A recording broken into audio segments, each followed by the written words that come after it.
बारात में एक दूल्हा होता है, बाकी बाराती होते हैं। आज इस बारात में सारे दूल्हे ही दूल्हे हैं, बाराती बहुत कम हैं।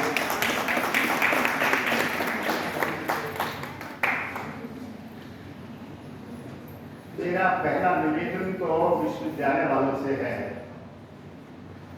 क्योंकि अब पेपर्स की हमारे बच्चों के कैरियर में महत्ता हो गई है, तो पेपर पढ़ने वाले बहुत बालक मिलते हैं।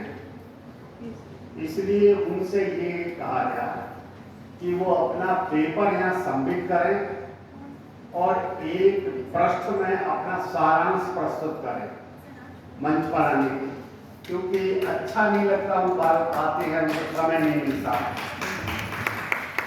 विश्वविद्यालय इतना वहन करे कि उन पेपर्स को अपनी एक समिति के द्वारा परीक्षण करा के देख ले कि उनमें यदि मौलिकता है तो उसे अपनी पत्रिका में प्रकाशित कराया जाए। इसलिए उनको ज़्यादा वेटेज मिलेगा कि उनका पेपर अमुक विश्वविद्यालय की पत्रिका में छपा है।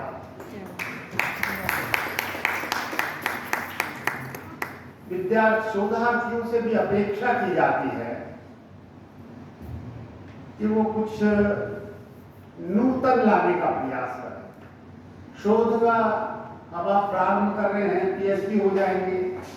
मेरा अपना मत है कि पीएचडी करने से कोई ज्ञान चक्षु नहीं खुल जाते, परंतु हाँ, यदि किसी ने ईमानदारी से पीएचडी की है तो भूसे में से गेहूं का दाना निकालना सीख जाता है। तो आप वही काम करें कि सार सार को गहिले होता देर रहा है। ये आप शोध का मुख्य विषय होता है। आप सैकड़ों ग्रंथ पढ़ते हैं तब एक ग्रंथ तैयार होता है। मैंने तो लगभग 52 वर्ष पहले पीएचडी प्राप्त की थी, और तब जो आज हमारे सज्जन पहले सत्र में कह रहे थे कि जर्मनी में है सामग्री, वो सामग्री भारतवर्ष के पुस्तकालयों में बहुत भरी पड़ी। मुझको बनारस और इलाहाबाद की यात्रा इसीलिए करनी पड़ी थी। वहाँ पांडुलिपि बहुत है। राजा महाराजाओं की जो लाइब्रेरी है उनमें बहुत पांडुलिपि है। कम से कम हिंदी संस्कृत के विद्यार्थी उसका उपयोग कर सकते हैं। आज के जिन बालकों ने शोध पत्र पढ़े हैं उन सबको बधाई है, आशीर्वाद है, बहुत अच्छी बात है। मंच पर आए, अपनी बात कही। अधिकांश बच्चों ने अपने विषय नारियों तक केंद्रित रखे।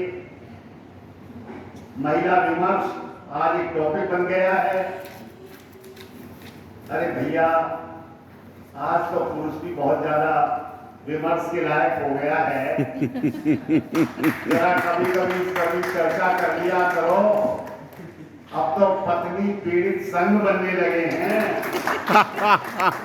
तो हमारे बारे में भी कभी कभी ध्यान दे लिया करो। एक बेटी ने अरुंधति राय का भी जिक्र किया था। आप जानते हैं अरुंधति राय को आज का समाज किस दृष्टि से देखता है, वह हमारे लिए आदर्श नहीं हो सकती। उनके षड्यंत्र खुल गए हैं, समाज के सामने आ गए। नारी के विविध स्तरों, विविध युगों में उसके स्तर की बात कही थी। बौद्ध युग में बात कही थी कि नारी की स्थिति अच्छी बनी, परंतु मैं वो याद दिला दूं, गौतम बुद्ध के सबसे प्रिय शिष्य थे आनंद। आनंद के रिलेशन में भतीजे भी थे, भाई थे, तो कुछ संबंध था उनका। आनंद के आग्रह पर ही बौद्ध धर्म में भिक्षुणियों को बुलाया गया था, और तब गौतम ने ये कहा था कि जो धर्म 5000 वर्ष चलेगा वो 500 वर्ष में समाप्त हो जाएगा। और हम सब ने पढ़ा है कि क्या क्या बुराइयां बौद्ध धर्म में आ गई थी, वो इतिहास की पंक्तियों में लिखी हुई है।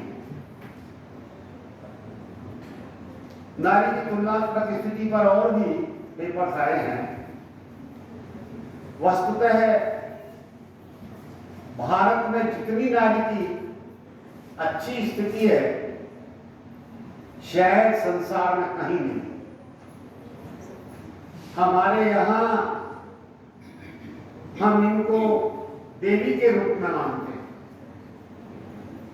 वर्ष में 2 बार कन्या पूजन करते हैं, पद प्रक्षालन करते हैं, उनके चरण स्पर्श करते हैं, उनको दान दक्षिणा देते हैं।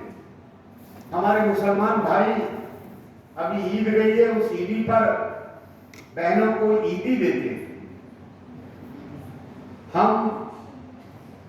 मैंने कल पिछली उसमें सत्र बताया था कि हम माँ को ज्यादा महत्ता देते हैं। पिता नंबर 2 पर आता है। मैंने कौशल्या का कथन आपको सुनाया था। हमारे घर में हमारी पत्नी का स्तर गृह स्वामिनी है, और कभी कभी तो ये होता है कि हम उन्हें मालकिन कहकर पुकारते हैं। ये सम्मान हमारे मुसलमान भाई माता के पैर के नीचे, ये लड़की आई अलीगढ़ से बात कर रही है उधर, मुसलमान भाई माँ के पैर की नीचे जन्नत बताते हैं। ये भारतीय संस्कृति है। तो हमारे यहाँ नारी, जहां तक बात कही थी कि पूजा में वैदिक कालीन युग में नारी के बिना पूजा नहीं होती, आज भी नहीं होती। राम को भी यदि पूजा करानी पड़ी तो सीता के बिना, बिल्कुल, तो उनको भी स्वर्णमयी सीता की प्रतिमा रखनी पड़ी। बिल्कुल जी। तो हम नारी के बिना कोई कार्य कर नहीं सकते। हम कोई भी पुण्य कार्य हो नहीं सकता जब तक कि उसकी उपस्थिति नहीं होगी। साम्यवाद की बात भी कही गई थी पेपर वाले ने। भैया, साम्यवाद का तो बोलिया इसका कोई संसार से उठ गया है, अब उसका गुना होने से कुछ ज्यादा लाभ नहीं है। एक बालक ने दलित साहित्य की बात कही। ये बड़ा दुख का विषय है कि साहित्य भी अब इस तरह राजनीति के खांचे में बंटने लगा है। दलित साहित्य वाले कहते हैं कि साहब, दलित साहित्य वही लिख सकता है जो दलित हो, और किसी को मानते नहीं हैं। रामधारी सिंह दिनकर तो दलित नहीं थे। वे तो सवर्ण जाति में पैदा हुए थे, जहां क्षत्रिय कहते हैं या ब्राह्मण कहते हैं, वो शायद भूमिहार थे। और वो लिखते हैं, स्वानों को गंगा दूध से भूखे बच्चे चिल्लाते हैं, माँ की हड्डी से चिपक जाड़े की रात बिताते हैं, मालिक तब्दील गुलीलों पर पानी साधे में बात थे, पापी मेहरा का अहंकार तब देता मुझको आमंत्रण। और मैं तो दूसरी बात कहता हूं, मैंने डंकी की चोट एक लेख लिखा है कि दलित साहित्य के प्रथम कवि तुलसी है। बिल्कुल, तुलसी ने जितना दलितों पर लिखा है, जितना उन्होंने महत्ता दी है निषाद को, वो निषाद जो ये कहता है कि हम तो वो हैं जो हमारी परछाई पड़ जाए तो आदमी नहाता है, स्नान करता है, जो निषाद कहता है कि हम तो यही बहुत हैं, यही हमारे बड़े सेवकाई रही ने बासन बसन चुराई, उस निषाद को राम अपना मित्र बना लेते हैं। लक्ष्मण और भरत के समान भाई लगाते हैं, भरत गले लगाते हैं, गुरु वशिष्ठ गले लगाते हैं, शबरी जो छोटी जाति की है, जैसे भीड़ बताया तुलसी ने, वो उसके यहाँ जाकर उसका आतिथ्य स्वीकार करते हैं। वह विभीषण को या सुग्रीव को, ये तो सब जंगली आदिवासी जाति है। आदिवासी भाई, ये जो भील बानर कहते हैं, ये ऐसे भालू या बंदर नहीं थे, ये सब आदिवासी हैं, वनवासी लोग हैं। राम के सारे मित्र वनवासी हैं। एक व्यक्ति ऐसा नहीं बता सकते राम का मित्र जो ब्राह्मण क्षत्रिय वैश्य हो, या कोई राजा हो, कोई ऋषि हो।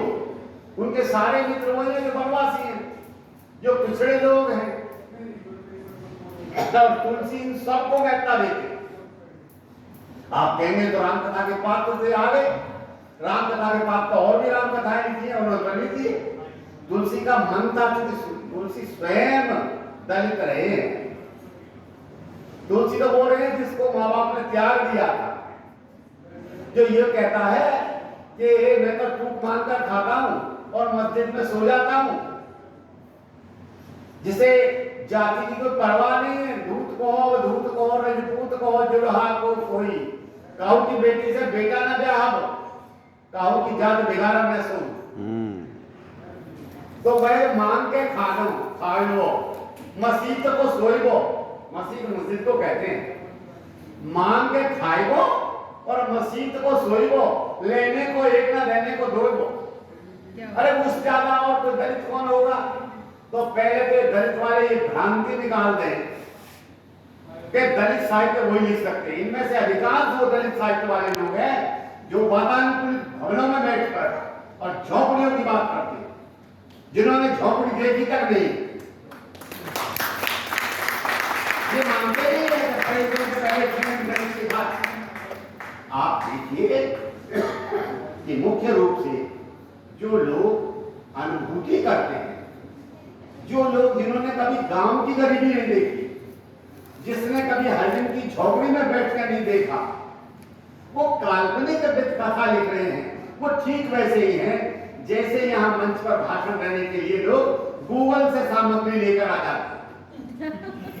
गूगल की सामग्री वाले भाषण नहीं ले सकते, भाषण हो जाएगा इससे कंठ में विद्या, क्योंकि वो जब सामने आवश्यकता पड़ती है, वो सकस या विद्या पर हस्ते गते धनम कार्य काले संपन्ने ना साविद्या तब धनम। पुस्तकों में जो विद्या से काम नहीं चलता, दूसरे के पास जो धन रखा उससे नहीं। पुस्तक विद्या कंठे, हमारा किसान कहता है विद्या कंठे, कंठ में होनी चाहिए, और पैसा कंठे, पैसा गांठ में होना चाहिए। बिल्कुल बात बनती है। इसलिए यदि दलित साहित्य की बात करते हो तो आपको जाकर दलितों की बस्तियों में, जैसे गांधी जी रहते थे, ऐसे कुछ दिन रहना सीखो, जानो, तब लिखो। काल्पनिक बातों से बात नहीं बनती है। कल्पना लोक का व्यक्ति जो है शाश्वत जीवी काव्य नहीं लिख सकता, कालजयी काव्य नहीं लिख सकता। यदि कालजयी लिखना चाहते हो तो ये करो। अंत में बात खत्म कर दूं, मैं थोड़ा सा इनको धन्यवाद दीजिए। मैं जानता हूं भाई रियलिटी तो ये है कि मैंने भी ये सोचा था कि चढ़ती कढ़ाई पर मैं भी दो अपनी पूरी करवा लूं। सौभाग्य है सर। मेरा खुद का पेपर पढ़ने जाने की बात थी, पर अब समय नहीं है कि मैं पेपर पढ़ूं। मैं आभारी हूं इस विश्वविद्यालय का। इस विश्वविद्यालय ने मेरे एक पेपर को, जिसे मैं पढ़ता, वो अपनी मैगजीन में नहीं, अपने एमए हिंदी के फाइनल यानी 4th सेमेस्टर के कोर्स में रख लिया, पाठ्यक्रम में रख लिया। तो भाई इतना आभार तो प्रकट करना ही। अब मैं इनसे ये कहूंगा कि किसी दिन हिंदी विभाग की ओर से कोई सेमिनार कराइए और तब मुझे बुलाइए, तब मैं उस पेपर को उन बच्चों के सामने जिनके पाठ्यक्रम में है उसे बता सकूं, उसे क्लियर कर सकूं उनके सामने, उनके अध्यापकों के सामने, तो ज्यादा बेहतर रहेगा।